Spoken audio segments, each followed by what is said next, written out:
Hello दोस्तों, बहुत बहुत स्वागत है आपका अपने यूट्यूब चैनल दी रिसेप्टर। आज की वीडियो में डिस्कस करने वाले हैं हमारी अगली सल्फोनामाइड है जिसका नाम है कोट्रिमोक्साजोल। देखो, इसमें एक बहुत बड़ी चीज़ है जो कंफ्यूजिंग करती है। यहाँ पे हमने क्या लिखा हुआ है, यहाँ पे लिखा हुआ है कोट्रिमोक्साजोल। ये कोट्रिमाजोल नहीं है, क्योंकि कोट्रिमोक्साजोल हमारी एंटीबायोटिक है, सल्फोनामाइड कैटेगरी की है, और जो हमारी कोट्रिमाजोल है वो हमारी एंटी फंगल है। तो ये थोड़ा सा आपको याद रखना पड़ेगा। अब देखो, कोट्रिमोक्साजोल, इसके पहले हमने सल्फोनामाइड का वीडियो अपलोड किया था, तो अगर आप सल्फोनामाइड पूरा देख लिए होंगे और पूरी जो मैकेनिज्म उसकी समझ में आ गई होगी, तो जो आपको कोट्रिमोक्साजोल है बहुत जल्दी इजीली समझ में आ जाएगा। ठीक है, क्योंकि इसके मैकेनिज्म ऑफ एक्शन में थोड़ा सा अंतर है। देखो, कोट्रिमोक्साजोल दो दवाओं को मिला के बनाया गया है। कौन कौन सी दवाइयाँ हैं? तो इसमें जो पहली मेडिसिन है वो हमारी है ट्राइमेथोप्रिम। ठीक है, trimethoprim and sulfamethoxazole. Cotrimoxazole is a combination of two drug, one of the trimethoprim and second sulfamethoxazole. ठीक है, ये बात आ गई समझ में। अब एक क्वेश्चन यहाँ पे और एराइज हो रहा होगा आपके मन में कि भाई दो दवाओं को एक साथ क्यों मिलाया गया है? बहुत सारे रीजन हो सकते हैं। दोनों दवाओं को मिलाने से हमें सिनर्जियम मिल रहा है, एडिक्टिव इफेक्ट मिल रहे हैं और ज़्यादा बेनिफिशियल इफेक्ट मिल रहे हैं, इसलिए हमने दोनों दवाओं को कंबाइन कर दिया। एक क्वेश्चन और है इसमें कि हम दोनों दवाओं को कंबाइन किस कंडीशन में करते हैं। देखो, जब भी किसी मेडिसिन की T half similar nearly similar होती है तो उन दवाओं को हम कंबाइन फॉर्म में दे सकते हैं। क्लियर? ऐसा नहीं होना चाहिए एक दवा का डी हाफ 5 घंटा है, दूसरे का 15 घंटा है। आज एक दवा आज आपकी रिलीज हो रही है और जो एक मेडिसिन है वो 3 दिन बाद रिलीज हो रही है, तो ऐसा बिल्कुल भी नहीं होना चाहिए। अगर दोनों का nearly T half life similar है तो यू कैन कंबाइन। ठीक है, तो यही केस है इसका कोट्रिमोक्साजोल के साथ में। अब देखिए इसका मैकेनिज्म ऑफ एक्शन, जैसा कि मैंने बताया आपको, अगर आपने सल्फोनामाइड वाला वीडियो देख लिया होगा तो बहुत इजीली आपको समझ में आ जाएगा। चलो फिर भी हम ट्राई करते हैं, क्योंकि हमारी ये सल्फोनामाइड कैटेगरी की ड्रग है। हमने डिस्कस किया था सल्फोनामाइड में कि पाबा हमारा क्या है, पैरा अमीनो बेंजोइक एसिड, जो कि हमारा कहाँ मिल रहा है भाई? जो कि मिल रहा है हमारा बैक्टीरिया के सेल में। क्लियर? पाबा से हमारी बैक्टीरिया ने क्या बनाया? डाईहाइड्रोफोलिक एसिड, DHFA। क्लियर? डाईहाइड्रोफोलिक एसिड के बाद बनाया टेट्राहाइड्रोफोलिक एसिड, THFA। ऊपर हमारा लगा हुआ है सिंथेस एंजाइम और नीचे लगा हुआ है रिडक्टेज।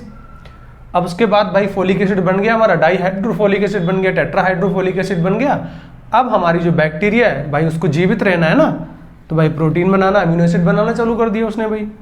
प्यूरिन बनाना डीएनए रेप्लिकेशन के लिए रिस्पॉन्सिबल है, और थायमिडीन बनाना चालू कर दिया, क्योंकि उनको अपनी सर्वाइवल को बढ़ाना है, अपनी लाइफ को बढ़ाना है।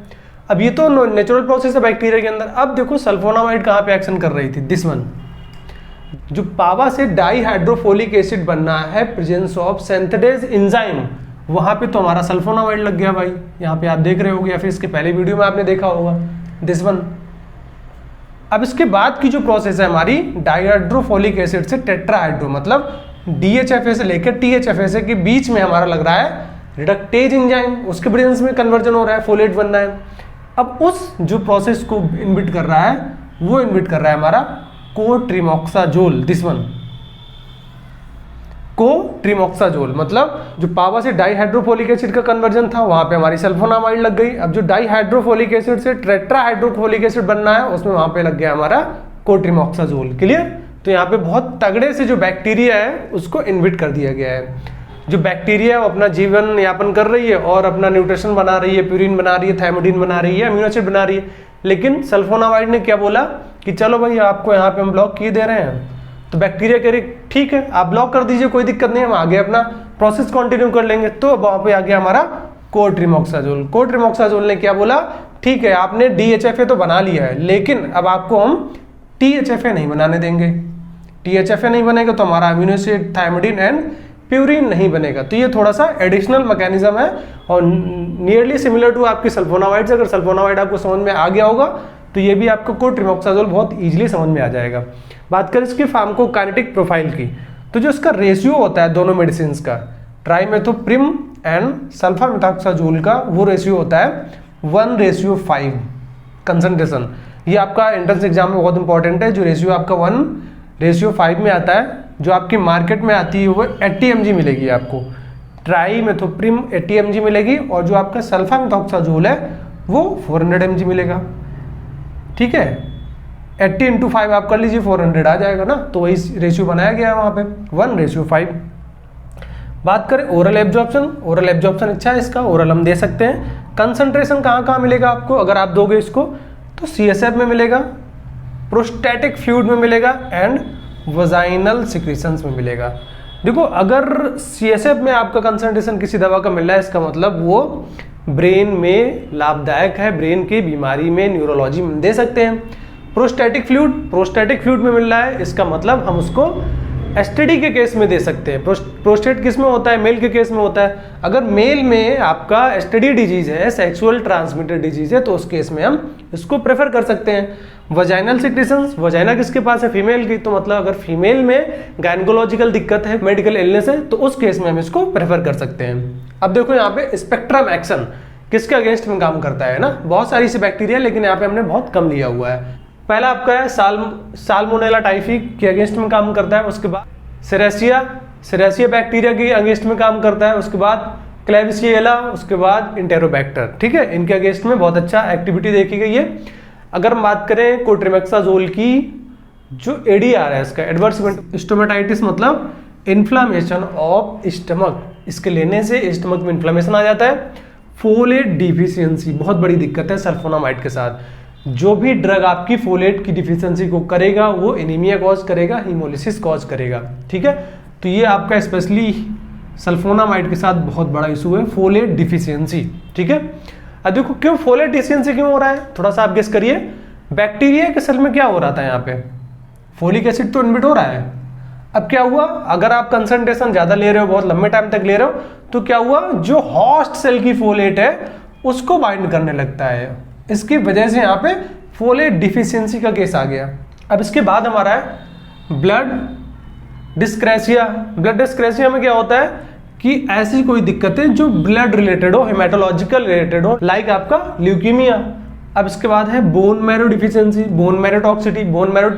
जब बोन मैरो टॉक्सिटी हो जाएगा तो आरबीसी नहीं बनेगा, haemolysis, anaemia, oxygen transportation, oxygen carrying capacity, ये सब बॉडी में डिस्टर्ब हो जाती है सेल के अंदर। उसके बाद नोजिया वॉमिटिंग बहुत कॉमन है, हर ड्रग के साथ होता है। हीमोलिसिस, जैसा कि मैंने आपको बताया कि folate deficiency and bone marrow toxicity या फिर डिफिशियंसी में हीमोलिसिस की प्रॉब्लम आती ही है। यूरीमिया की केस आती है, यूरीमिया का बहुत केस आता है आपका सल्फोनामाइड के केस में। यूरीमिया का मतलब होता है जो आपका वेस्ट मटेरियल है, वेस्ट प्रोडक्ट है, वो ब्लड में ज्यादा रिटेन कर जाए। फीवर मतलब बुखार, पायरेक्सिया की दिक्कत आती है।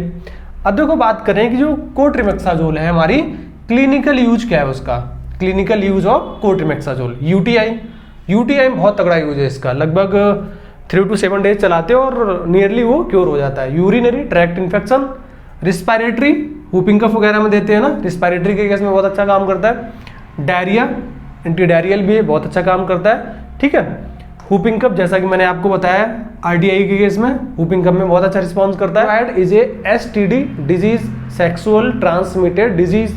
अब उसके बाद टाइफाइड, ठीक है, जैसा कि आपने यहाँ पे देखा हुआ था, एस्टाइफी के अगेंस्ट में काम करता है। सेप्टिसीमिया का मतलब होता है जब आपका बैक्टीरिया का जो पॉइजन है, बैक्टीरिया के जो मेटाबोलाइट्स है ब्लड में बहुत ज़्यादा पहुंच जाए, कंसंट्रेशन पहुंच जाए, उस केस को हम बोलते हैं सेप्टिसीमिया या फिर सेप्सिस। और यहाँ पे मैंने लिखा हुआ है एसटीडी में आपका सैंक्रोइड भी हो सकता है, सिफिलिस हो सकता है, आपका गोनोरिया हो सकता है, ऐसी बहुत सारी दिक्कतें हैं तो एसटीडी के केस में यहाँ पे होंगी। अगर आपको वीडियो अच्छा लगा हो शेयर करिए, सब्सक्राइब करिए। Thank you.